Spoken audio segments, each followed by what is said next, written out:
Hello বন্ধুরা, আমি আবারও চলে এলাম একটা নতুন ভিডিও নিয়ে। তোমরা দেখতেই পাচ্ছ আজকে আমি গাছের ডালগুলো কাটিং করব, তাই ছাদে ঝটপট করে চলে এসেছি গাছের ডালগুলো কাটিং করার জন্য।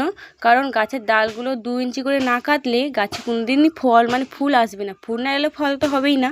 তো 2 ইঞ্চি করে সবগুলো ডাল আমি কেটে দেবো, যেগুলো নতুন এবারে হয়েছিল ডালগুলো, ওগুলো সব কেটে দিচ্ছি। তোমরা দেখতেই পাচ্ছ ওগুলো 2 ইঞ্চি করে কাটবে, নাহলে কোনোদিন গাছে ফল আসবে ফুল আসবে না।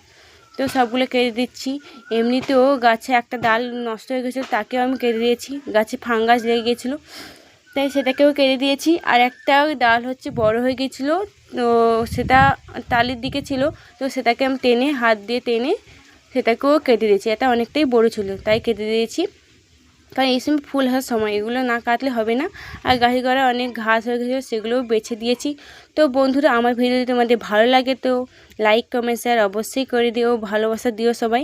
আর ভিডিওটা ভালো লাগলে সবাই কমেন্ট করে বলো কেমন লাগলো আমার ভিডিওটা। অসংখ্য ধন্যবাদ।